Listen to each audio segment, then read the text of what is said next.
அன்பார்ந்த மக்களுக்கு வணக்கம். நான் உங்கள் கார்த்திக் பிள்ளை and welcome to the KTV. இன்றைக்கி நாட்டையே உலுக்கிக்கிட்டு இருக்கக்கூடிய ஒரு மிகப்பெரிய பிரச்சனைன்னு பார்த்தீங்கன்னா மக்களே, ஒரு சம்பவம் சொல்லலாம். கிட்டத்தட்ட இன்றைக்கெல்லாம் ஒரு அதிகப்படியான ஷாக்கிங் தகவல் வந்துக்கிட்டு இருக்குன்னு சொல்லலாம். கொல்கத்தாவில் இருக்கக்கூடிய ஆர்ஜி கார் மெடிக்கல் காலேஜில் பிஜி படிச்சுக்கிட்டு இருந்த ட்ரெயினி டாக்டர் கொடூரமான முறையில் கொல்லப்பட்டிருக்காங்க.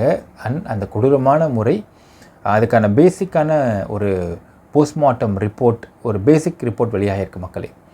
என்ன சொல்லுது அந்த ரிப்போர்ட்டு, என்ன மாதிரிலாம் இந்த பெண்ணை அவர்கள் சித்திரவதைப்படுத்தியிருக்கிறாங்க, அண்ட் இது ஒரு ஆள் மட்டும் செய்திருக்க முடியுமா அப்படிங்கிறதுக்கான ஒரு அப்சர்வேஷனை ஏன் வைக்கிறாங்க, டீட்டெயில்டாக பார்க்க போகிறோம் இந்த பதிவில்.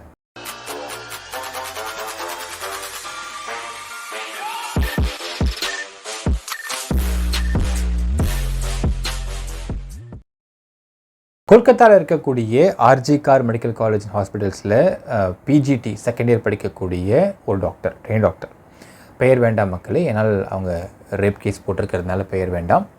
ஸோ கரெக்டாக ஆகஸ்ட் 9 காலையில் 7:30 மணிக்கு அந்த ஹாஸ்பிட்டலில் 4th ஃப்ளோர் இருக்கக்கூடிய அங்கே இருக்கக்கூடிய செமினார் ரூமில் அவங்க பிணமாக இருந்திருக்கிறாங்கன்றதை கண்டென்ட் பார்த்துருப்போம்.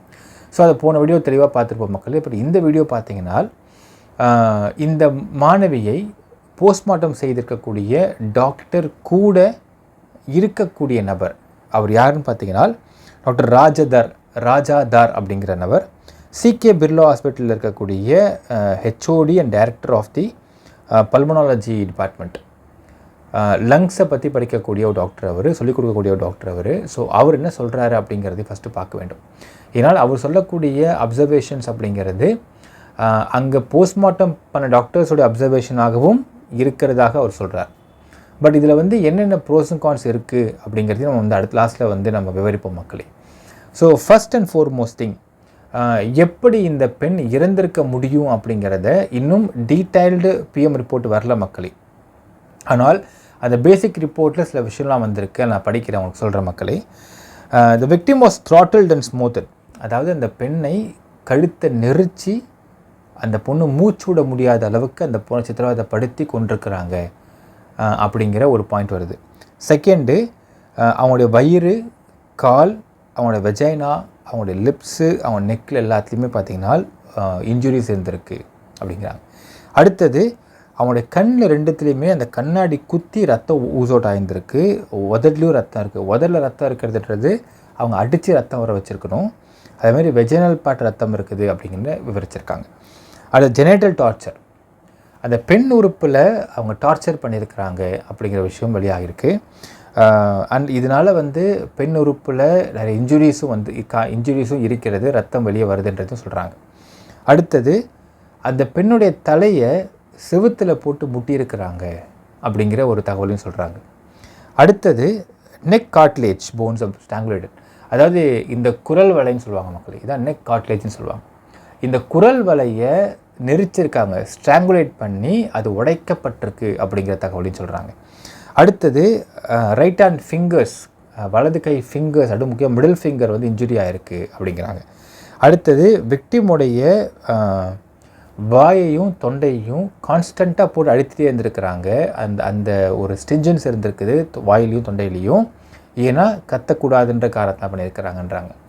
அடுத்தது, இந்த பெண் இறந்திருப்பதற்கு என்ன டைம் இறந்திருக்க முடியும்னு பார்த்தீங்கன்னா between 3 and 5 in the morning. ஏனால் இந்த பெண்ணுக்கு கிட்டத்தட்ட 2 இயர்ஸாக அந்த காலேஜில் படிச்சுட்டு இருக்கிறாங்க, செகண்ட் இயர் பிஜிடி பண்ணுறாங்க, 2 இயர்ஸாக இந்த ஹாஸ்பிட்டல்லையும் ட்ரெயின் டாக்டராக வேலை பார்த்துட்ருக்காங்க மக்களே. எப்படி வேலை பார்ப்பாங்கன்ற சொல்கிறாங்கன்னா, அதான் இங்கே ரொம்ப அவங்க கஷ்டத்தை பற்றி நம்ம புரிஞ்சிக்க வேண்டியது இருக்குது. என்னால் ட்ரெயின் டாக்டர்ஸை பொறுத்தளவுக்கு, இந்த பெண்ணை பொறுத்தளவுக்கு 36 hours கண்டினியூவாக வேலை பார்க்குறாங்க. அது 2 நாட்கள், அதாவது உங்களுக்கு 48 hours கண்டினியூ டியூட்டி போடுவாங்களாம். 48 மணி நேரம் கழித்து 2 days 3 days பிரேக் இருக்குமா, மறுபடியும் 2 days கண்டினியூஸாக டியூட்டி போடுவாங்களாம். ஸோ 36 மணி நேரம் கண்டினியூஸாக இந்த பெண் வேலை பார்த்துருக்குறாங்க ட்ரெயினிங் டாக்டராக. அதனால தான் செமினார் ஹாலில் போய் ரெஸ்ட் எடுக்க போயிருக்கிறாங்க விடிகால 2:30 மணிக்கு அப்படின்னு சொல்கிறாங்க. ஸோ அப்படி தான் இவங்க டியூட்டி பார்த்துட்ருக்குறாங்க அப்படிங்கிறாங்க. அடுத்தது, மிக முக்கியமான விஷயம் சொல்கிறாங்க மக்கள். என்ன சொல்கிறாங்க டாக்டர்ஸ் அப்படின்னா, இந்த பெண்ணுடைய கையை முறுக்கியிருக்கிறாங்க. அது முறுக்கிறதால கை கிரிப்பிள் ஆகிருக்கு. சேம் டைம் சைமல்டேனியஸாக இந்த பொண்ணுடைய காலை பிடிச்சி இழுத்துருக்குறாங்க, காலையும் முறுக்கியிருக்கிறாங்க. அதுவும் வந்து கிரிப்பிள்ட் ஆகிருக்கு. அட் த சேம் டைம் அந்த பொண்ணுடைய கழுத்தை பிடிச்சி நெரிச்சு அந்த பொண்ணு பேச விடாமல் பண்ணியிருக்கிறாங்க. அட் த சேம் டைம் அந்த பொண்ணுடைய வெஜினல் பார்ட்ஸில் வந்து இன்ஜுரி ஏற்படுத்தியிருக்கிறாங்க அப்படின்னு இந்த டாக்டர் திரு ராஜாதர் சொல்கிறார். ஸோ அப்போ என்ன சொல்கிறாருனால், ஒரே ஆள் பண்ணியிருக்கிறாருனால் அந்த ஒரே நபர் எல்லாத்தையும் சைமல்டேனியஸாக பண்ண முடியாது இல்லையா அப்படிங்கிறார்.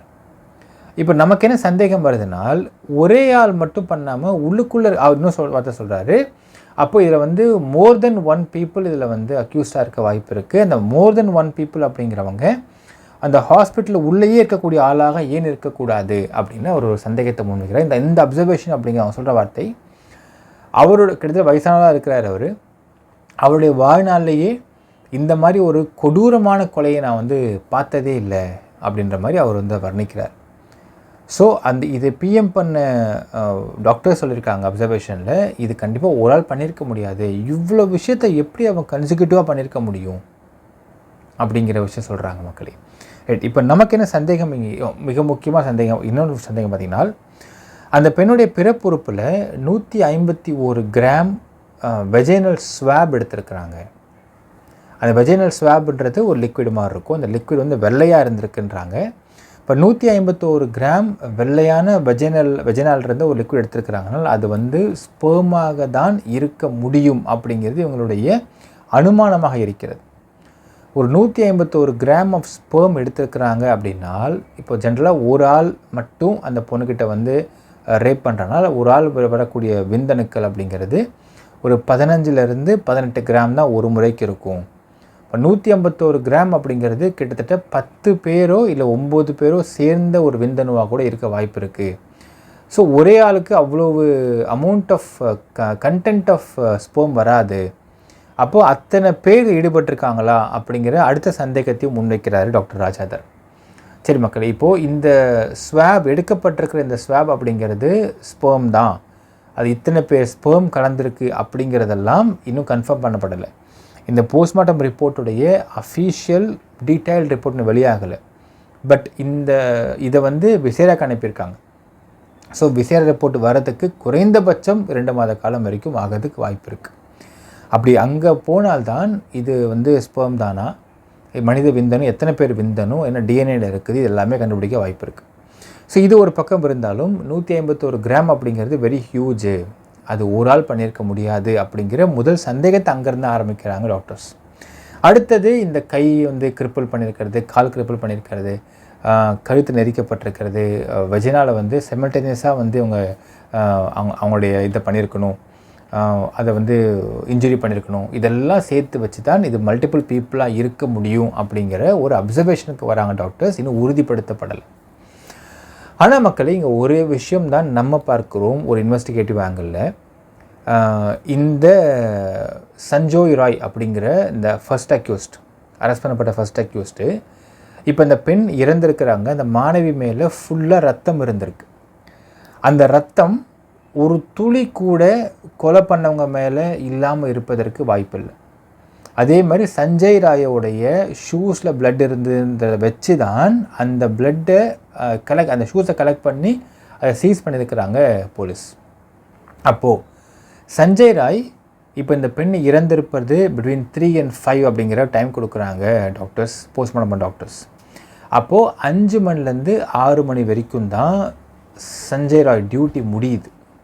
ஸோ 6 மணிக்கு 5:30 மணிக்கு அவசரமாக அவர் போயிருக்கார், பிஃபோர் டியூட்டி முடிக்கிற போயிட்டார். போயிட்டு அவருடைய குவார்ட்டர்ஸ்க்கு போயிட்டு அந்த சட்டையும் பேண்ட்டையும் துவைச்சி போட்டார். அந்த ஷூஸை ரத்தம் இருக்குதுன்றதை பார்க்காம அங்கே வச்சுட்டு போயிட்டார். அங்கே வச்சுருக்காரு ஓரத்தில், அதை தான் போலீஸ் பார்த்து கொண்டு வந்துட்டாங்க.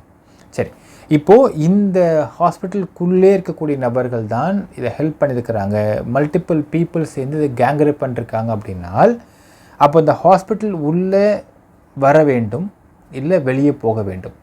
அப்போ என்ட்ரன்ஸில் உள்ள சிசிடிவி ஃபுட்டேஜ் அதை கவர் பண்ணியிருக்க வேண்டும். அந்த மாதிரி எந்த சஸ்பீஷியஸான ஒரு மூமெண்ட்டையும் இந்த போலீஸோட இன்வெஸ்டிகேஷன்ஸில் வெளியே வரல, ஒரு பாயிண்ட். ரெண்டாவது, உள்ளே இருக்கிறவங்களே தான் பண்ணியிருக்கணும் அப்படின்னு சொல்கிறாங்க அப்படிங்கிற பாயிண்ட்டை கன்சிடர் பண்ண வேண்டிய விஷயம்தான். ஆனால் உள்ளே இருக்கவங்களே பண்ணியிருந்தாலும் லெட்ஸ் டேக் ஃபார் எக்ஸாம்பிள் மக்களே, we did not go for a huge amount of numbers. ஒரு 5 பேர்னு வச்சுக்கலாம். 5 பேரில் சஞ்சய் ராய் ஒரு ஆள், மீதி 4 பேர் இருக்காங்க. அந்த 4 பேருடைய ட்ரெஸ்ஸஸில் ஒரு பொட்டு கூட ரத்தம் இருந்திருக்காது.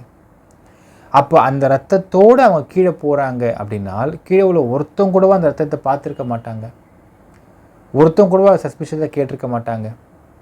ஏன்பா திடீப்புன்னு ஒர்க் பண்ணிட்டே இருக்கிற, திடீப்புன்னு ஒரு 2 to 3 hours நீங்கள் காணாமல் போயிடு, எங்கே போன கேட்க மாட்டாங்களா? அந்த நபர்கள் மென்னாக தான் இருக்க முடியும். அப்போ இந்த மென் ஒருத்தவங்க வெளியே போகிறாங்க அப்படின்னால் திரும்ப அதே இடத்துக்கு ரத்தத்தோடு வந்து இல்லை அட்லீஸ்ட் பிளட் ஸ்டெயின்ஸோடு வராங்கனால் என்னப்பா அர்த்தம் கேட்க மாட்டாங்களா?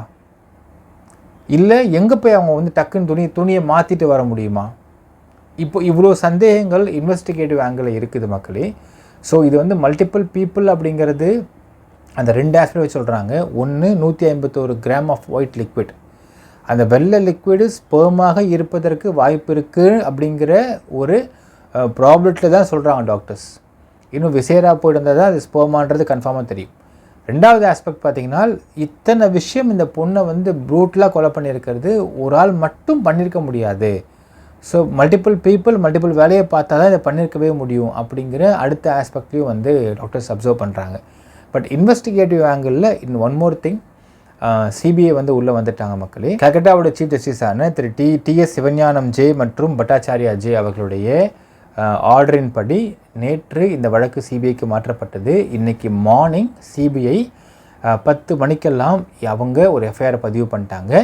பட் 2 மணிக்கு தான் சார்ஜ் எடுத்துக்கிட்டு ஃபஸ்ட்டு ஆஸ்பெக்டாக இது மெடிக்கல் ரீதியான இன்வெஸ்டிகேஷன் தான் ஃபஸ்ட்டு போகணும்னு எதிர்பார்க்கலாம். பிகாஸ் ஜென்ரலாக பார்த்திங்கன்னா இந்த மாதிரியான ஒரு வழக்கு எந்த ஏஜென்சிக்கு மாற்றினாலும் எஸ்ஓசிக்கு ஃபஸ்ட்டு போவாங்க, எஸ்ஓசியை பார்ப்பாங்க, அடுத்து சீன் ஆஃப் கிரைம் பார்ப்பாங்க, நெக்ஸ்ட்டு வந்து they will go to the postmortem doctors தான் போவாங்க. ஸோ பிஎம் டாக்டர் சொல்லக்கூடிய விஷயமும் அண்ட் இது வந்து பிஎம் பண்ணுறது மாதிரி இன்கொஸ்ட் பண்ணப்பட்டிருக்கும். இன்கொஸ்ட்டில் இன்ஜுரிஸில் ஃபோட்டோஸ்லாம் வந்து ஃபோட்டோ எடுத்திருப்பாங்க, இன்ஜுரிஸை வந்து ஃபோட்டோ எடுத்து மார்க் பண்ணியிருப்பாங்க. ஸோ அந்த ஃபோட்டோஸை வந்து அடுத்தது சிபிஐ பார்ப்பாங்க. தேர்ட் வந்து பிஎம் டாக்டரை போவாங்க. டாக்டர் சொல்லக்கூடிய அந்த தகவலில் இருந்து தான் இந்த இன்வெஸ்டிகேஷன்ஸே அவங்க வந்து விரிவாக்கம் பண்ணுவாங்க, எங்கெங்கே போகணுன்றது பார்ப்பாங்க மக்களே. அண்ட் அடுத்தது சஞ்சய் ராயை வந்து கஸ்டடி எடுக்கிறதுக்கு வாய்ப்பு இருக்குது, கஸ்டடி எடுத்து விசாரிப்பாங்க. அதில் வந்து பல தகவல் வெளியாகிறதுக்கு வாய்ப்பு இருக்குது மக்களே. என்ன கஸ்டடி எடுத்து விசாரிக்கிறாங்க, என்ன கிடைக்குதுன்றதை பொறுத்து வந்து பார்க்கலாம். ஸோ இந்த வழக்கை பொறுத்தளவுக்கு மல்டிபிள் பீப்புள் இன்வால்வ்டா இல்லை சிங்கிள் பர்சன் பண்ணியிருக்காங்களா, இல்லை மல்டிபிள் பீப்புள் இன்வால்வ் அப்படின்னால் அந்த நபர்கள் எங்கேருந்து வந்தாங்க, அவங்க என்ன வேலை பார்க்குறாங்க, என்ன செஞ்சிட்ருக்கிறாங்க அப்படிங்கிற 2வது. 3வது, இப்போ இந்த மாதிரி ஒரு மல்டிபிள் பீப்புள் சேர்ந்து இப்போ இவங்க சொல்கிற அப்சர்வேஷன் எடுத்துக்கலாமே, இந்த அப்சர்வேஷன் படி மல்டிபிள் பீப்புள் சேர்ந்து பண்ணுறாங்கனால் இது ஒரு பிளான்டு ஒர்க்காக இருக்க முடியும். அப்படி பிளான்டு ஒர்க்காக இருக்குதுனால் இந்த டாக்டருக்கும் இந்த சஞ்சய் ராய் மற்றும் மற்றவங்களுக்கும் ஏதாவது முன்பகை இருக்கிறதா? ஏன்னா ஒரு ஆஸ்பெக்ட் பார்க்குறாங்க டாக்டர்ஸ் என்னென்னால், கண்ணில் ஃபஸ்ட்டு குத்தி இருந்து கண் வந்து ரத்தம் வந்திருந்ததுனாலோ எது நடந்திருந்தாலுமே அந்த பொண்ணு பயங்கரமாக கத்தியிருப்போம். எடுத்ததுமே அந்த பொண்ணை ஃபஸ்ட்டு கொண்டிருக்காங்க, அதுக்கப்புறம் தான் மற்றெல்லாம் பண்ணிட்டுருக்குறாங்க ஆர் சைமல்டேனியஸாக பண்ணிட்டு இருந்திருக்கிறாங்க. ஸோ இது வந்து கொலை தான் ஃபஸ்ட்டு மோட்டிவாக இருந்திருக்கிறதா அப்படிங்கிற ஒரு ஆஸ்பெக்ட்லேயுமே ஏஜென்சிஸ் சொல்கிறாங்க, கல்கட்டா போலீஸ். ஸோ இந்த ஆஸ்பெக்ட்லையும் விசாரித்து பார்த்துருக்காங்க மக்கள். இப்போ சிபிஐ உள்ளே வந்ததுக்கு பேர் நடக்குதுன்றதை பொறுத்து நினைக்கிறீங்கன்றது கமெண்ட்டில் மென்ஷன் பண்ணுங்கள். நன்றி, வணக்கம்.